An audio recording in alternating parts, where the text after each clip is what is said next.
Good morning class 6th. Today in computer we will continue the lesson number 2 and the name of the lesson is History of Computers.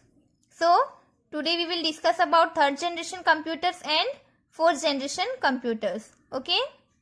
So third generation computers from 1964 to 1970. The use of integrated circuits marked the beginning of the third generation of computers. The rise of ICs in 1964 made the combination of many transistor circuits into one chip. The chip was very small, being only a few millimeters in size. The components such as conductors and transistors were assembled on the semiconducting materials like silicon in an IC. Thus, the desired circuits could be fabricated into a teeny piece of silicon rather than assembling several components into some circuits. Third generation के computer में integrated circuit का use किया गया था. 1964 में ICs मतलब integrated circuit के बढ़ने की वजह से बहुत सारा ट्रांजिस्टर सर्किट कंबाइन करके एक चिप बना दिया गया. चिप बहुत छोटा था, उसका साइज मिलीमीटर में था. ओके. कंपोनेंट्स जैसे कि कंडक्टर और ट्रांजिस्टर को असेंबल किया गया सेमीकंडक्टिंग मटेरियल में. इसीलिए डिजायर्ड सर्किट को सिलिकॉन के टाइनी पीसेस में फैब्रिकेटेड किया जा सकता है. ओके. इसके बजाय कि कुछ कंपोनेंट को रिसेंबल करके कुछ सर्किट बनाया गया. Okay. Then at first only a few components could be combined into the chip.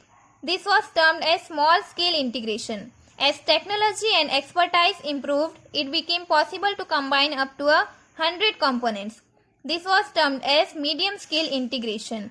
The key features of the generation of computers are mentioned below. पहले सिर्फ कुछ कंपोनेंट को कंबाइन करके चिप में बना सकते थे और इसे स्मॉल स्केल इंटीग्रेशन कहते थे. फिर जैसे जैसे टेक्नोलॉजी इम्प्रूव हुआ 100 कंपोनेंट तक भी क्या किया गया, कंबाइन करना पॉसिबल हुआ और इसे मीडियम स्केल इंटीग्रेशन कहते हैं. ओके. इसके कुछ फीचर्स दिए हैं और क्या है इसके एडवांटेजेस क्या है. स्मॉलर इन साइज स्मॉल है. Less prone to error, more reliable and generated less heat. Okay. ज़्यादा रिलायबल है और लेस हीट जनरेट करता है. रिक्वायर्ड लेस मेंटेनेंस रिक्वायर्ड करता है. Less power consumption, comparatively portable. Okay. Then disadvantages क्या है. Highly advanced and complex technology required to manufacture IC chips. Air conditioning required in many cases. Some of the notable third generation computers are.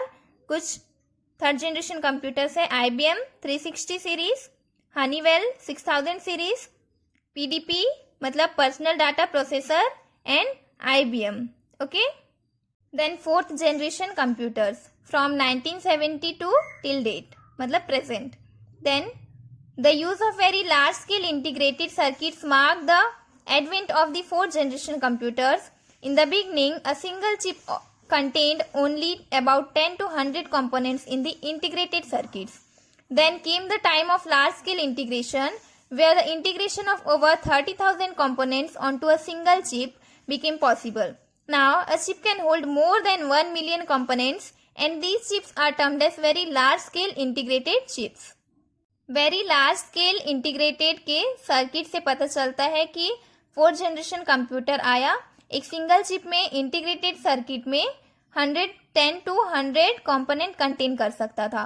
फिर large scale integration का time आया तो जहां 30,000 component single chip में आ पाया. Okay. फिर अब क्या है, एक चिप 1 मिलियन से ज़्यादा कंपोनेंट रख सकता है और उनको very large scale integrated chips कहते हैं. Okay.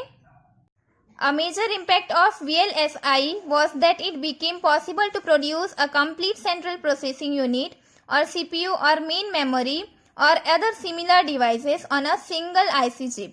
This implies that the mass production of CPU, memory, etc. could be done at a very low cost and in a very small space. This resulted in a huge reduction in the size and the cost of the computers. VLSI मतलब very large scale integrated, उससे central processing unit, main memory और other devices, दूसरे devices एक single chip में produce होना possible हुआ। इसका मतलब ये है कि CPU, मेमोरी एटसेट्रा का मास प्रोडक्शन लो कॉस्ट पे और बहुत कम स्पेस में हुआ। इसका रिजल्ट ये हुआ कि कंप्यूटर का साइज और कॉस्ट में रिडक्शन आया। Okay, then as compare to the first 3 generations of computers, the 4th generation of computer had the following advantages. First, second और थर्ड जनरेशन के भी कंप्यूटर का हम एडवांटेज डिसएडवांटेज देखे थे। ओके, फोर्थ का देखेंगे। Advantage, very reliable, heat generation negligible, much faster in computation then previous generation computers, smaller in size because of high component density. Okay, size small है high component density की वजह से। Then easily portable because of small size. Okay, then totally general purpose. Disadvantage क्या है? The only disadvantage of the 4th generation computer was that a highly sophisticated technology was required for the manufacture of the VLSI chips. इसका सिर्फ एक disadvantage है, VLSI के manufacture के लिए highly sophisticated technology required होता है। Okay, so that's it for today.